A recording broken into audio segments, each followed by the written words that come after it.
네,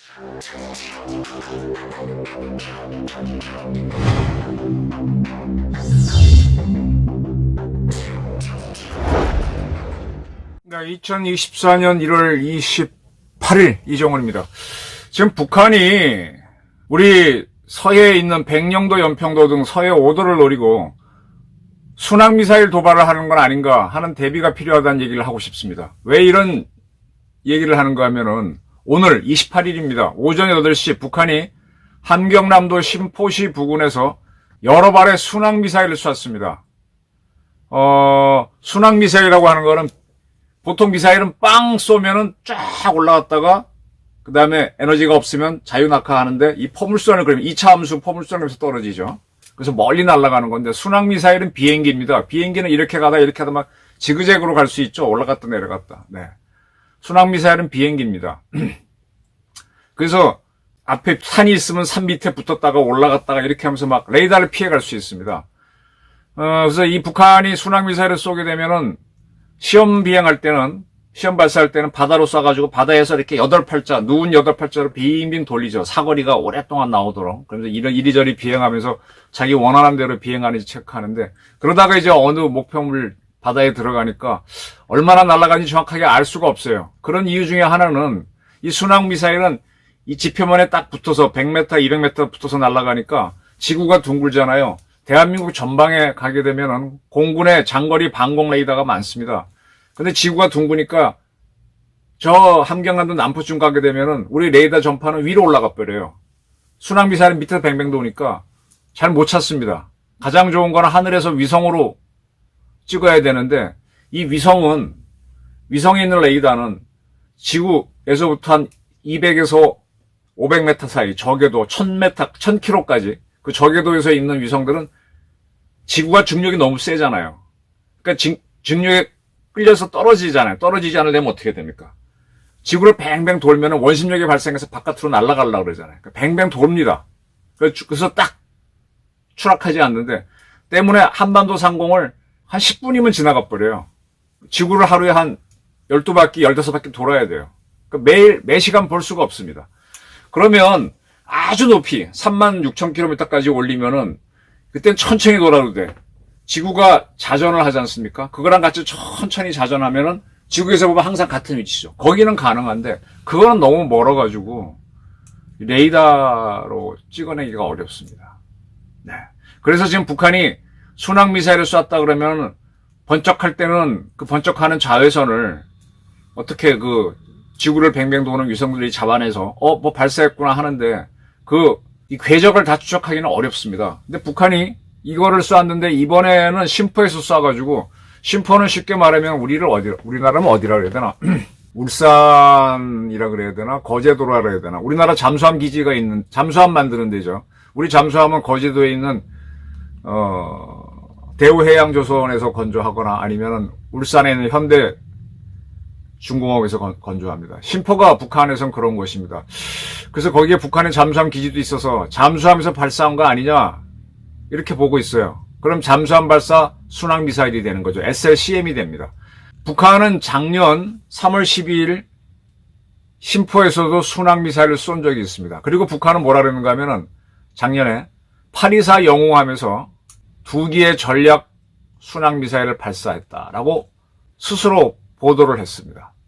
그 824 영웅함은 뭔가 하면은 김군옥함 사람 이름이죠.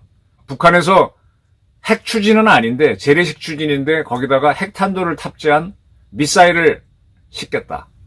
그 전술 핵 전략 잠수함이죠. 그걸 한번 지들이 만들었다고 대대적으로 홍보한 적이 있는데 바로 그 잠수함에서 순항미사일을 쐈다는 거예요.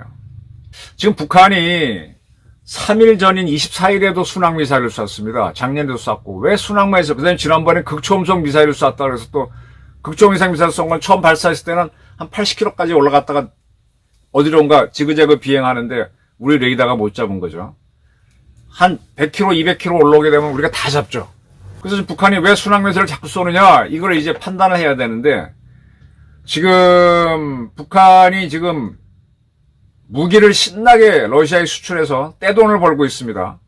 나진항에서 블라디보스톡 동쪽에 있는 군사항으로 러시아 배 3척이 와서 열심히 실어 나르고 있습니다. 북한 경제가 아주 좋아지고 있어요. 이거를 견제하는 방법은 미국의 잠수함 등이 들어가서 동해 앞바다에 숨어 있다가 그 무기를 실을 배를 격침하는 거죠. 몰래. 천안함 사건 같은 걸 만드는 거죠. 두 번째로는 대한민국이 지금 무기 생산할 수 있는 서방 국가 중에서는 거의 유일한 국가니까 우리가 생산한 무기를 미국 같은 제3국이 사는 형태로 해서 우크라이나에 공급해가지고 더 러시아를 골탕 먹이는 방법 등등이 있습니다. 뭐가 되든 간에 북한으로서는 불편한 거죠. 그 중에서도 아주 불편한 게 러시아가 이제 우크라이나가 더 많은 탄약을 확보해서 반격을 하게 되면 러시아도 더 많은 무기를 필요하니까 북한은 더 좋을 거예요. 더 돈을 많이 버니까. 제일 두려운 거는 자기네 무기를 싣고 러시아로 가는 배를 누군가 격침시키면은 바짝 쫄겠죠. 그래서 그게 싫어가지고 거기에 대비해서 한국이 어쨌든 그런 작전을 한다면은 이 플랫폼 무대가 될 수 있으니까 우리한테 아예 겁을 주기 위해서 한 방 먹일 수가 있죠. 그게 뭘까? 저도 지금 상상을 해보고 있어서 북한이 천안함 사건 같은 경우를 즉 우리나라 군함 한 척을 격침시키지 않겠나 거꾸로 그런 상상을 해봤는데 지금 북한이 하는 걸 보게 되면 모든 건 다 연습을 하다 어느 날 갑자기 하거든요. 천안함 사건도 북한이 몇 차례 예행 연습을 하고 한 거예요. 그걸 우리가 그냥 놓쳤죠. 알고는 있었는데. 근데 북한이 순항미사일 쏘는 거는 백령도, 연평도 같은 서해 주요 도시, 서해 섬, 거긴 방어가 취약하죠. 그 다음에 우리나라 육지에 있는 주요 기지, 기관에 대해서 순항미사일을 쏘겠다는 거 아니냐. 그리고 그것도 한 방을 쏘는 게 아니라 하마스가 이스라엘 때린 것처럼 갑자기 여러 발을 쏘게 되면 대한민국이 막을 수 있느냐 이거죠. 동시에 전방에 있는 북한의 방사포를 또 쏜다면 막을 수 있겠냐. 전방에 있는 방사포가 이동하면 우리 전방에 있는 육군 사람들이 아니까 그건 어렵더라도 이 순항미사일은 더군다나 물속에서 이번에 잠수함에서 쐈다 빵 쏴버리면 우리가 놓치잖아요. 발사했네 하는데 이게 시험 발사인지 이게 용산으로 날라오는 건지 계룡대로 날라오는 건지 백령도로 가는 건지 알 수가 없잖아요. 북한이 잠수함 작전은 천안함 때 해봤으니까 이걸 준비하는 거 아닌가 의심을 해야 됩니다. 자, 북한에서 순항미사일을 쐈다라고 할 때 발사하는 순간은 어떻게 운 좋게 알았다고 하더라도 이게 지형에 딱 붙어 날라오니까 알 수가 없잖아요. 어디로 오는지. 그러면 이걸 우리 전방에 있는 공군의 레이더 기지 또 육군의 레이더 기지가 잡느냐? 못 잡습니다. 높이 오는 건 잡아도 낮게 오는 건 못 잡아요. 백령도 연평도도 이거 맞으면은 그대로 거기에 있는 우리 천무라든지 구룡이라든지 K9 기지 초토화되죠. 어떡하죠? 이거를 현재로서 막을 수 있는 거는 국산 천궁 미사일 완이 막을 수는 있습니다. 근데 문제는 북한 순항 미사일이 코앞에 나타날 때까지 모른다는 겁니다. 이 저고도를 볼 수 있는 레이더가 필요한데 그런 레이더가 지금 우리가 준비가 많이 덜 돼 있습니다. 이 문제로 돼서 가장 많이 고민한 나라가 이스라엘인데 이스라엘은 그걸 저고도로 오는 순항 미사일을 잡기 위해서 에어로스타트라고 하는 장비를 개발했죠. 쉽게 뭔가 하면 에드벌룬이 있죠. 이 풍선을 높이 띄우는 거예요. 근데 거기다 레이더 시설을 해가지고 주로 낮은 하늘을 보는 게 아니라 밑을 보는 거죠.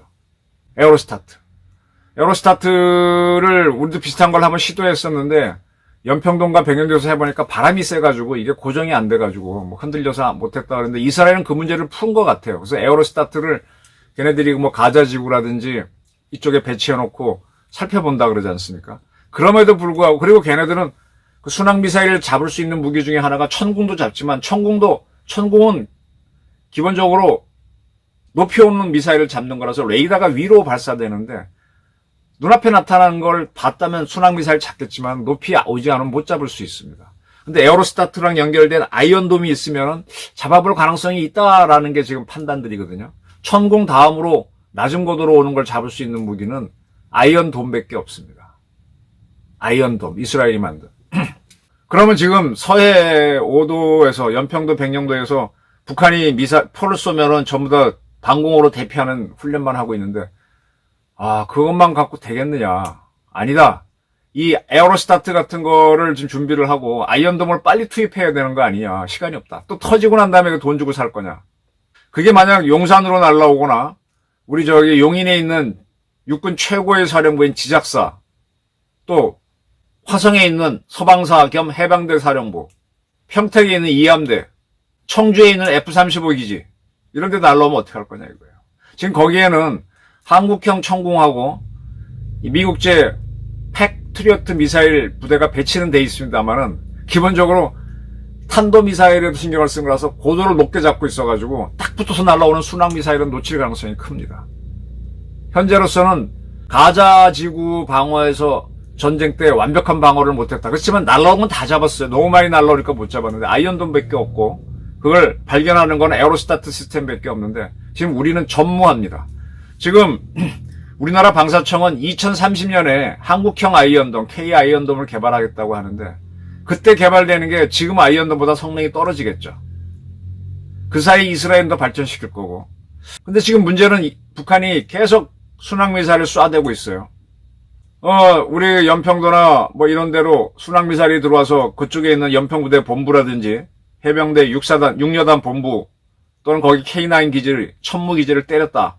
우리 병사들이 많이 사망했다. 어떻게 되죠? 저는 긴급히 뭔가 대비책을 마련해야 될 것 같습니다. 북한이 순항미사일 쏘는 거, 연평도 포격전 때도 걔네들은 연습을 했는데 우리는 이것이 연평도를 때리기 위한 거구나 하고 해석을 못했었고, 천안함 공격하기 전에도 그 잠수함들이 나와갖고 뭔가 작전을 하는 건 알았어요. 근데 그게 천안함 때린다는 건 몰랐죠. 근데 이번에 북한이 자꾸 순항미사일을 쏩니다. 지금 미국도 그게 판단이 안 되니까 RC-145 같은 이제 정찰기를 띄워서 이게 어디로 날아갔지. 왜냐하면 하늘에서 땅으로 보는 레이더를 쏴야만 찍으니까 이걸 막 급격히 투입하고 있습니다. 지금 우리는 서해 5도도 그렇고 용산까지 포함해서 대통령이 있는 이런 것들이 순항미사일의 방어에 취약하다는 문제. 근데 방위사업청은 태평하게 2030년 아직 6년 이상 남았죠. 그때 한국형 아이언돔을 개발해보겠다고 하는데 북한은 그 전에 그게 약점인 걸 알고 있잖아요. 우린 다 정보를 공개하니까. 때리는 거 아니냐. 이 준비를 우리 군에서 좀 했으면 좋겠습니다. 북한 순항미사일 발사를 가벼이 보지 마시기 바랍니다. 감사합니다.